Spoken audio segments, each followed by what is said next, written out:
This full moon is shedding light on the realness and truth of who we are and helping us break free from self-doubt.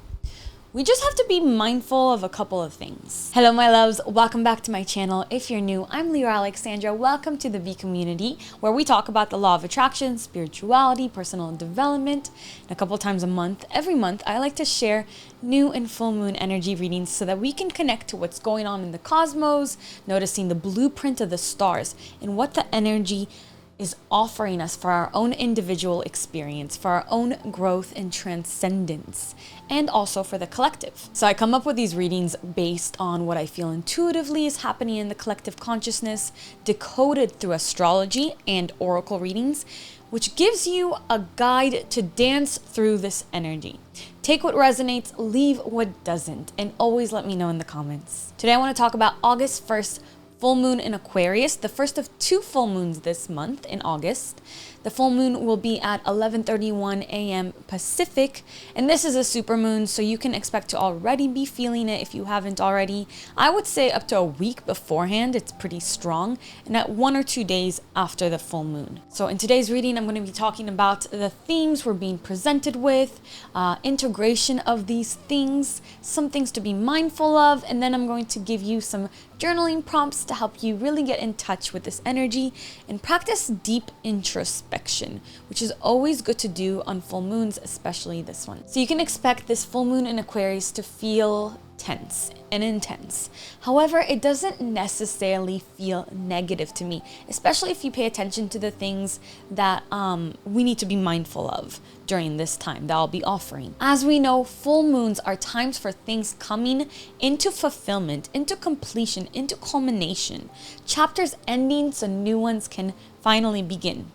Books are closing so new ones can get picked up. The moon's light brings clarity to things that were previously hazy, that wherever we were unsure, we're going to get more information. We'll see things from a broader, a clearer perspective as the moon illuminates our life. And remember that whenever light is cast on something, however, a shadow appears, and full moons are the times when our shadows are closest to the surface. And I feel strongly for this full moon, especially if you're a woman with a red moon cycle. Really pay attention to your triggers during this time.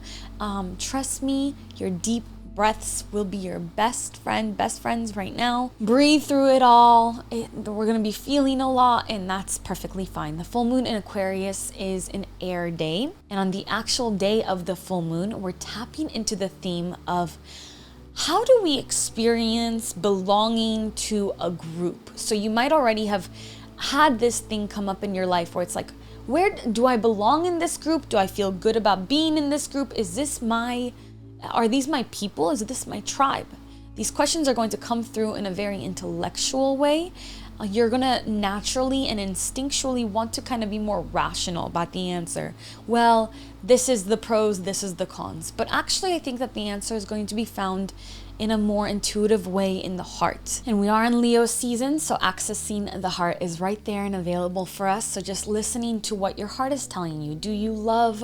How do you feel emotionally? How does your heart feel when you are in this group of people? The answer is also going to come when you accept your individual quirkiness, our uniqueness. There's a moving away in identity from seeing ourselves as weird, and finally into accepting ourselves as unique instead, and everything that comes with that, all the gifts that come with that. Remember that when we give ourselves permission to be uniquely ourselves, we give others that permission slip too. We become their permission slips, essentially to their freedom. So borrow from the uniqueness of Aquarius, the free thinker, the unique thinker, the artist, and allow yourself to just be you, perfectly you.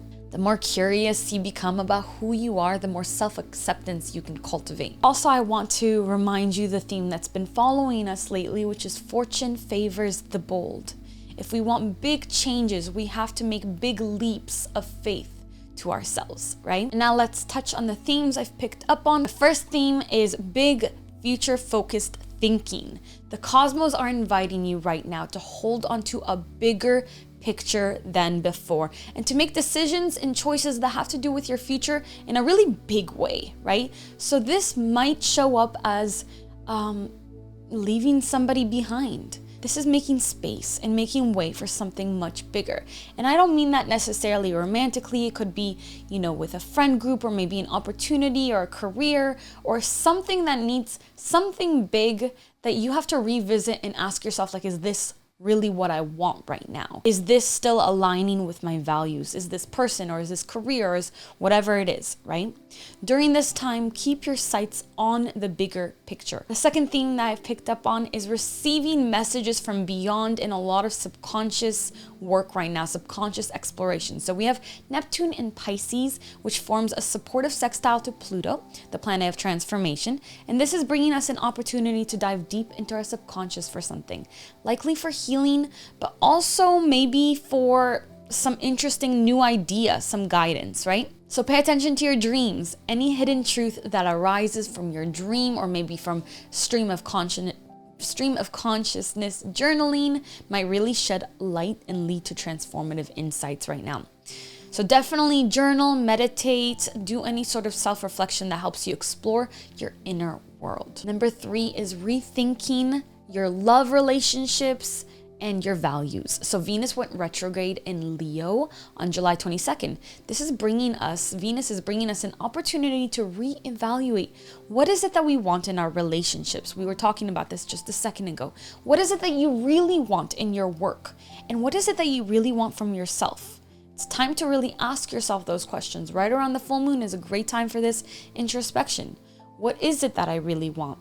Am I investing my time and my energy wisely when it comes to my relationships or my finances? Past lovers might pop up during this time, or you might be the one to pop up in somebody else's life. I'd like to point out that I was the past lover that popped up. I believe it may have even been Venus retrograde, if not Mercury retrograde. And now we're getting married. So trust that it's not always bad to be the one that pops back up, especially when it feels right in your heart, in your body. You might just reflect on a past relationship and take some deep insights from the past so that you can move forward into a healthier, happier relationship. And you show up as this expanded and transformed version of yourself. This is also a period of learning to love yourself deeply and appreciating your own worth, which is such an important part of the journey. No matter where we are, we can all use a little bit more self-love. In fact, I recently uploaded a new self-love meditation.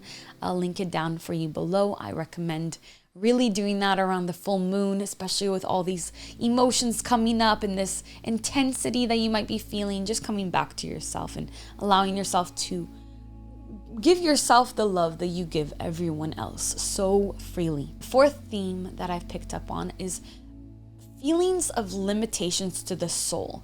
There might be a feeling of just kind of like contraction right now. Maybe something that you've been trying to make happen or work on. Maybe it's been a little bit difficult for you, a little bit bumpy, but just because it's difficult does not mean it isn't happening. Let go of the doubt, embrace having faith, remembering again that what's yours will not pass you by. So do the physical work for it, but remember that the energetic work is so important, and just remaining in our clear frequency. The fifth theme that I've picked up on for this full moon, even though it's kind of like a simple and straightforward full moon, it's also a super moon, so it's super intense. We're gonna really be feeling it. So you want to balance recognizing that you're detaching from things and letting yourself feel them so that nothing is pushed down into your shadow world. So even though it's kind of a simple full moon, there's a lot of themes and a lot of patterns happening right now. This theme actually began in mid-July. We're shifting our focus. For the past 18 months, the focus was on surviving, on getting out of bed in the morning. And it's been hard for so many of us. I don't know about you, but I feel like I've gone through a very deep transformation over the last 18 months, and I'm really ready for a break. And the shift now is moving towards more focusing on ourselves, dating ourselves, also your community. I keep getting this message coming up from everywhere that true happiness lies in community. True happiness lies not in what we can do for ourselves and not how much pleasure we can feel, but how much happiness we can bring to others and create in others. And that's not saying don't take care of yourself, right? We have this theme of self-love with Venus retrograde too. It's really important to fill up your cup so you can fill up others' cups. But a lot of us, especially in this day and age, with all the differing advice on self-love and how to take care of yourself, sometimes it can even slip into hedonism and too much, even narcissism, right? So we want to bring balance to this. We want to make sure we're taking care of ourselves, but we're also prioritizing the needs of our friends, our family, our partner. These are all important, and that will bring you true joy. It brings joy to show up for other people. Sometimes we feel like we don't have enough to give of ourselves anymore. And when we're there, it's time to really withdraw, fill ourselves back up. Before you get there, fill yourself back up. So how can you have like a daily ritual that's just for you? What I do for myself that's so important is my morning ritual and going to sleep early with reading and just really a lot of relaxation. If I don't do those two things, then the rest of my day just kind of feels chaotic and all over the place. But because I do those two things, I can give a lot of myself during the day, right? So in the next 18 months, you're going to learn to balance your needs with the needs of others. For example, your needs and your husband or wife's needs, or your girlfriend or boyfriend, or your children's, or your friends, or your family, right? You will also learn to stand up for yourself and for your boundaries while still striving for peace and harmony in your home and in your relationship. It's a really nuanced balancing act, and don't worry too much about how you're going to learn it. Each one of us has our own prescription for learning our own lessons, but just by being aware that these are the upcoming themes that we're going to be kind of becoming familiar with will make them a lot more easy to traverse. So you're going to reorient yourself over the next 18 months around the goals of balancing self-care and care for others, right? So I want to talk about how to integrate these themes. While to me this feels like it might be a very outside time for a lot of people, for some of us it's going to be a more inward time, a little bit of a withdrawing into your cave for some deep introspection. And this can help you to overcome the doubts that are stopping you from acting.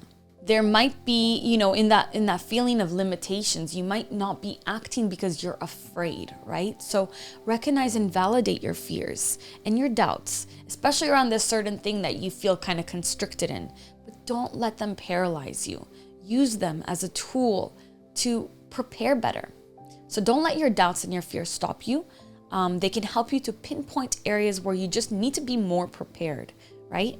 There are always going to be unknowns, my loves. That's okay. That's the fun part. Allowing the mystery to unfold is fun. That's where courage and faith comes in. You have plenty of heart-centered courage to align with during Leo season. So just continuously bring yourself back to the heart. There's a few things I want you to be mindful of.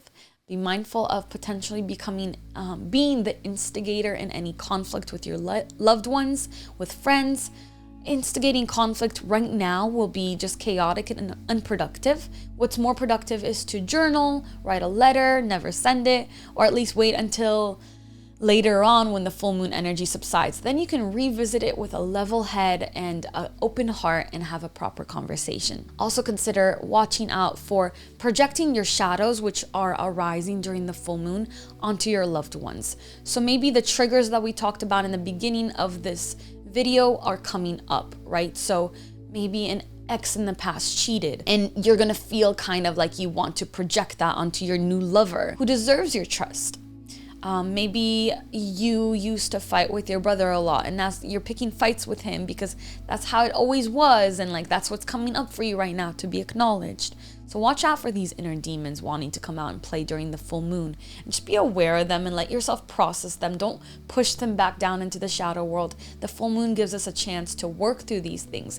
It comes to the surface, let it come up and let it go. I recommend also being mindful to stay away from alcohol and drugs around the full moon and leading up to the full moon.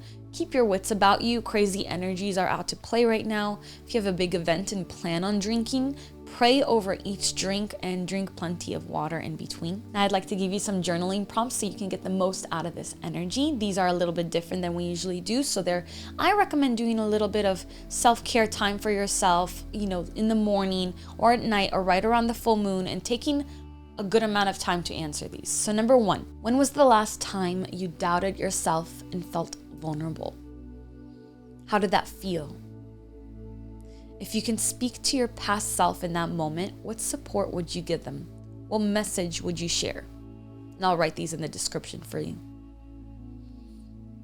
Number 2, was there a time when your doubts were proven wrong? What did you learn from that experience? How can you use this lesson to overcome future doubts? And number 3 is a practice. Close your eyes and take a few deep breaths. Quiet your mind and open your heart.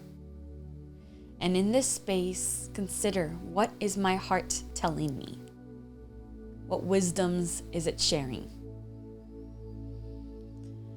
And once you hear the message, write it down and let that message guide you through this time. And so there you have it, my angels. That's your full moon in Aquarius energy reading. I hope you enjoyed it. As we move through these lunar energies, remember that every challenge that you are facing is a chance for growth. Every doubt is an opportunity to foster self-belief, and every step forward is a small win.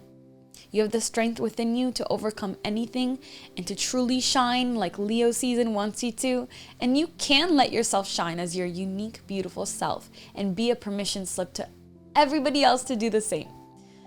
Love and be kind to yourself, embrace your uniqueness, and balance your needs with those of others. If you enjoyed this video, please give it a thumbs up. Please let me know which part you like the best and what you want to see in future videos, and also how this energy is showing up in your life already. I know that it is in mine, so I had to get this video out before the full moon for you. Make sure to subscribe if you haven't already, and turn your alarm, the little ringer bell thing on so that you get notified whenever I put out a new moon or full moon reading, so you can be prepared for the month ahead, for the lunar cycle ahead. Thank you so much for watching. I love you so much. And as always, until next time, keep your vibrations way, way, way up. Bye.